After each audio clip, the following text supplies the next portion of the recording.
All right. So, hey guys, this is another short, hopefully, video explaining the mistakes that we've made with game schooling. And there have been quite a few. I'd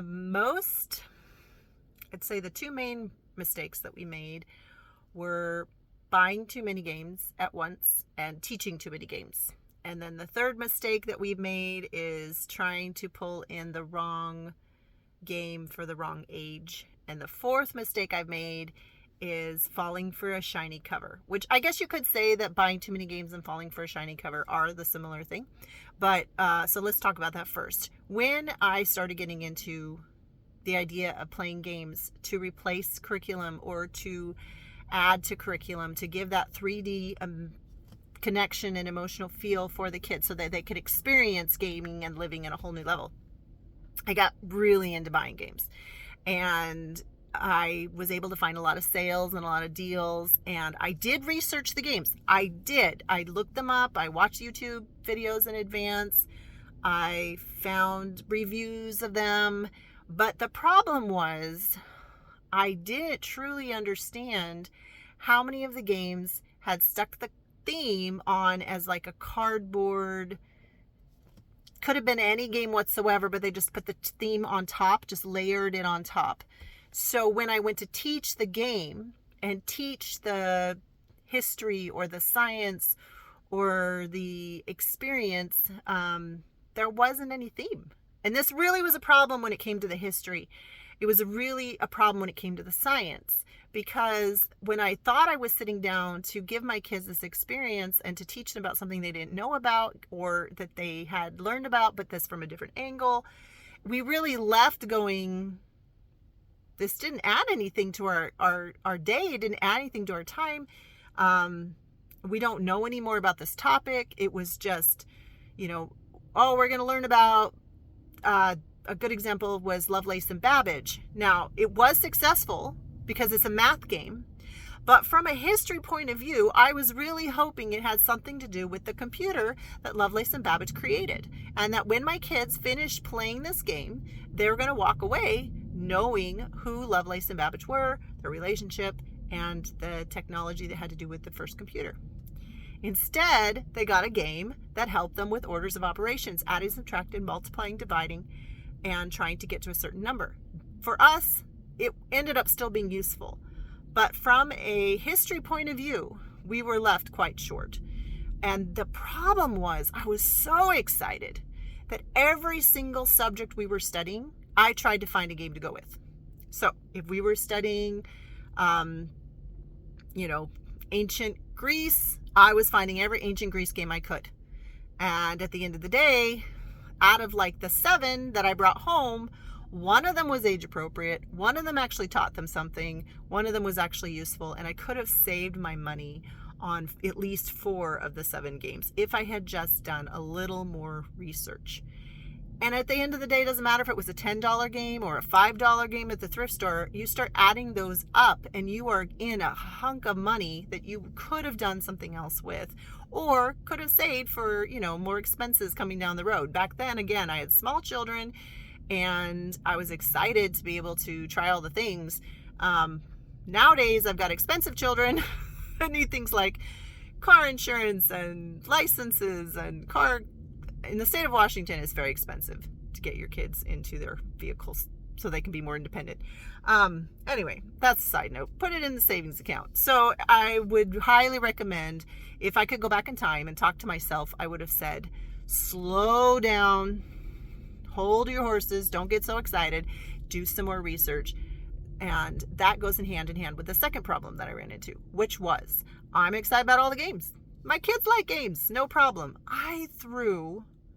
Please forgive me, children. I threw so that we were learning up to 3 new games a week.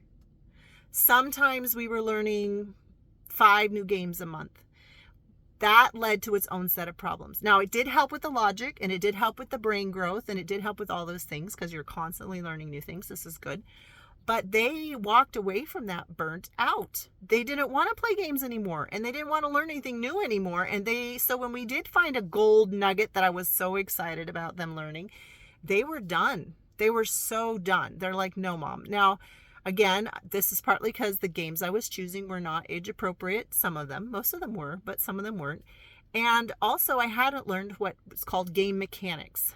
The game mechanics are different ways that games are played, and some kids really enjoy certain kinds of game mechanics and not others. So even if it's a great game, even if that person online told me it was a great game, even if their friends and their kids had a great time playing it, it took me about 100 to 300 games to realize that some of my kids only like card games. They don't want to lay out a board and move around the board. Some of my kids prefer dice games. They want to roll those dice. And so while they can play other kinds of games, and we encourage them to play other kinds of games, the ones they truly enjoy tend to have the same kind of game mechanics. And so we had to take some time to learn what the most effective learning style is. Think about it when you picked your math curriculum or your writing curriculum, how it took a little while for you to sometimes, well, for me, I spent so much time picking new curriculums all the time in English because I'm very picky about my English because that's one of my main studies in college. And so the way it was taught was important to me. And it took a while to find something that fit. So now if I was to go back and buy games, I would very much stay away from anything that was an abstract game. I would stay away from anything that the theme was pasted on. And I would stay away from certain kinds of games for certain types of children if it didn't really do a better job than, say, a book. And I mean, the price of a book can be really expensive, but compared to a game, it's still usually a lot cheaper. So those were two of the main things. And then the final thing was that because we had too many games, this is my warning, I don't remember the rules. We have over 300 games right now, and not all of them were for school, but I would say at least 150 to 200 are for school that I thought I needed for school. And what happens is, like Petrichor, we don't remember how to play it. So every time we get it out, I have to watch a video. I have to learn how to play it all over again. So therefore, what do we play? Things that take 15 to 15 minutes, 20 minutes, maybe half an hour, things that we remember how to play. When the kids go, hey, I had a good time with that, they're usually going back to the things that were simple, that they could remember the rules, that they want to play over and over again. And that's the thing. A lot of learning comes with repetition. So because I was so excited for the next new thing, I wasn't giving them the benefit of repetition. The benefit of playing Oregon Trail over and over and over again, even though it drives me nuts, is that they actually learn the strategy and the co-opness of it and all the things that have to do with it. But you only get some of those benefits by playing them over and over. Same thing with a history game. Introducing it to them one time is kind of like reading them one book. Yes, they're going to walk away with an experience. Maybe it is a good enough connection, like when we played Freedom, the Underground Railroad, that it will stay with them for a lifetime. But usually, the way that they truly interact and understand something is by playing it again and again and again. So that mistake that I made of introducing too many games too fast took away the benefit of actually trying to learn. The other thing we had trouble with was the days were too long, trying to do too many things. And that's why I'm a big proponent of simplify. Trade out the games for the regular school. Friday, drop math, replace it with math game. Drop spelling, replace it with spelling game. Drop history, replace it with history game. But adding it on to the pile of everything else we were doing, that was not helpful. And then the final thing I didn't think about, which might not be a problem for your family, is if my kids didn't win the first game, the practice game, the one that I kept saying, hey, nobody knows the rules, doesn't matter who wins, we're just trying to figure this out. If they didn't win that first game, they didn't want to play again. And that is impossible when you have a family of 5. I'm sorry, 6 if you count my husband. So we're like, no, you guys, we really sincerely, it's just a practice game. And some of those kids never got over that. And that's good for them. And it was good for me. But it is something to keep in mind. You really want to come knowing how to play the game. You really want to come in with that mindset. So anyway, hope those help you. I know super long, but this is why if you can learn from my mistakes, then you won't have to take them, and your game schooling and your game life and your homeschool life in general will just be way better. Save your money, research your topics, don't fall in love with all the games, and I hope this helps. Thanks, guys. Bye.